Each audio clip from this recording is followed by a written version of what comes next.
마이스 라이브 마이스는 살아있다 김유림입니다. 네, 정말 시간이 빨리 흐르는 것 같습니다. 시작이 엊그제 같은데 정말 특히 2020년은 너무나 많은 일들이 있었던 그런 해다 보니까 이게 시간이 언제 갈까 싶더니 여전히 또 빠르게 흐르고 있는 것 같습니다. 우리가 살고 있는 현재는 마치 시계의 시침 같은데요.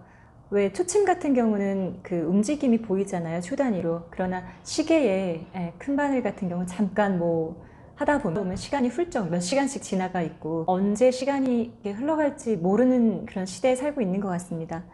특히 이렇게 빨리 변하는 시대에 보조를 맞추려고 한다면 그만큼의 속도로 달려가야지만 할 텐데요. 그렇다고 속도만 빠르게 한다고 해서 다 능사는 아닌 것 같습니다. 세계 최초로 개발이 됐던 한국의 많은 어떤 혁신 기술 또는 아이디어 이런 것들이 역사의 뒤안길로 사라져가는 것들을 많이 볼 수 있는데요. 저는 이제 오늘 신문 내용 중에 가장 좀 비통한 뉴스 같은 경우는 싸이월드가 지난 5월달 폐쇄에 이르렀다라는 기사를 보고 저도 꽤나 도토리도 모으고 나름 막 이렇게 사진 찍어서 올리고 막 이런 것들을 되게 열성적으로 했던 주민의 한 사람으로서 너무나 안타깝고 아쉽고 그런 마음입니다. 빠른 속도임에도 불구하고 더 많은 질량이 수반이 되어야지 이 역사에서 오래 남을 수 있는 것 같은데요. 최근 포춘 글로벌 500대 기업 자료를 보면 중국이 미국의 기업을 앞섰는데요. 좀 더 정확하게 말씀드리면 이제 중화권 기업, 대만을 포함한 기업까지 이제 포함을 했을 때 이제 미국을 제치게 되었습니다. 그리고 또 산자에 즉 짝퉁의 대명사로 불리웠던 샤오미도 그 500대 기업의 438인가 이렇게 랭크가 되는 그런 처음으로 진입하는 그런 사건들도 있었는데요. 이런 것들을 봤을 때 과연 그러면 중국은 왜 이렇게 많은 변화가 있을 수 있었을까라는 부분을 저는 아무래도 이제 전시 컨벤션을 하는 사람이다 보니까 그런 관점으로 한번 소개를 해보고자 합니다. 이야기를 넘어가기 전에 유니콘 기업 같은 경우는 이미 중국이 미국을 앞서거든요. 그래서 그 개수나 그런 혁신의 어떤 그런 것들이 훨씬 더 많다라는 부분도 말씀을 좀 드리고 싶습니다. 중국 같은 경우는 예를 들어 혁신 기업, 4차 산업혁명, 그리고 1대1로 관련된 기업들이 다소 좀 차지하고 있고, 그래서 앞으로 더 기대가 되는 기업들이 많이 있는 것 같습니다. 단기간에 어떻게 급성장할 수 있었을까요? 물론 이제 중국이라는 거대한 시장과 인구수 이런 것들을 항상 중국을 이야기하면 이제 빠지지 않고 등장하는 것이 있는데, 그런 환경적 요인 이외에도 전시 컨벤션이라는 산업에 대해서 좀 이야기를 하고 싶습니다. 텐센트 같은 경우는 중국 하이테크 페어에서 가장 성공한 사례로 꼽는 그런 기업입니다. 특히 초창기부터 매해 대부분 참여했던 이제 텐센트인데요.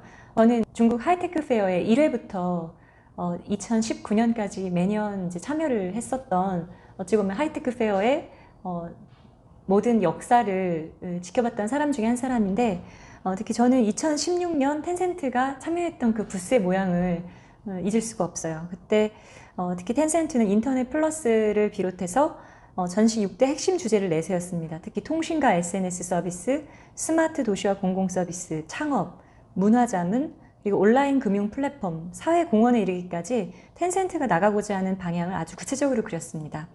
1999년 중국 하이테크 페어가 막 태동을 했을 때 텐센트 역시 창업한 지 얼마 안 되는 작은 이제 기업이었습니다. 특히 심천에서 시작한 텐센트 같은 경우는 초기에 자금 수급의 어려움을 많이 겪고 있었는데 주 서비스였던 QQ 있죠. QQ를 전시에 적극 홍보를 하게 됩니다. 그래서 그때 글로벌 투자사인 IDG와 잉커 디지털이라는 잉커 디지털로부터 220만 달러의 공동 투자를 받기도 했습니다. 이렇듯 이제 국가급 전시회는 발전 가능성이 있는 창업자와 또 투자자를 연결시켜주는 그런 플랫폼으로 적극 활용되고 있습니다. 그래서 이를 위한 정부의 지원은 매우 양적으로나 질적으로나 증가하고 있는 추세인데요. 제2의 제3의 텐센트를 꿈꾸는 많은 기업들이 도전하고 있는 이유이기도 합니다. 그리고 또 심천에서는 화웨이를 뽑을 수가 있는데, 화웨이의 경우에는 이제 모바일 제조사 정도로 인지되고 있는데 실제로는 ICT 전문 이제 기술 기업입니다. 특히 이제 중국 심천 컨벤션 센터에 가보면 이제 VIP실이라는 곳이 있어요. 그러면 전시회를 통해서 많은 다양한 국가의 VIP들이 전시장을 찾아오잖아요. 그러면 VIP실로 안내를 하는데요. 거기에 있는 모든 보안 시스템이 모두 다 화웨이 겁니다. 그러면서 자연스럽게 해외에서 온 국빈이라든가 VIP 바이어들이 자연스럽게 화웨이의 어떤 기술을 체험하게끔 하는 그런 역할을 하고 있고요. 이러다 보니까 반드시 이제 전시장의 컨트롤 타워를 참관을 시켜서 선전의 기업이 얼마나 선전하고 있는지 예, 그런 것들을 기업의 홍보 역할을 톡톡히 하고 있습니다. 선전하면 가장 또 생각해 봐야 될 회사가 세계 시장 점유율 1위에 들어온 기업인 DJI를 빼놓고 이야기할 수가 없는데요. DJI 그 경영진인 뭐 왕타워 같은 경우도 저희 하이테크 페어와 같은 그런 국가급 전시회에서 세미나에서 주제 발표 세션을 자주 이렇게 발표도 하고 했던 그런 이제 사례가 있습니다. 또 저는 조금 인상 깊었던 게 신천시 정부에서 운영을 하는 이제 관광 안내소가 있어요. 거기에 가보면 신천의 그 DJI와 그 관광 안내소가 같이 합쳐져 있습니다. 어떻게 이보다 더 정부에서 도와줄 수 있을까요? 예, 특히 이제 이 도시에 오는 어떤 사람이든 그 인포메이션 카운터 센터를 가게 되는데 거기에 민간기업이 들어가 있는 거예요. 사실 우리나라 정서로는 뭐 DJI에 대한 특혜 아니냐부터 뭐 되게 여러 가지 악유가 있을 수 있을 것 같은데 뭐 확실하게 그렇게 밀어주고 있습니다. 중국은 이처럼 가능성이 있는 기업을 발견을 하게 되면 정부에서 국가급 전시회를 통해서 대대적으로 홍보를 해줍니다. 그리고 투자자와 개발자를 묶어주고 그 회사가 발전할 수 있는 그 토대를 마련을 해주는 거죠.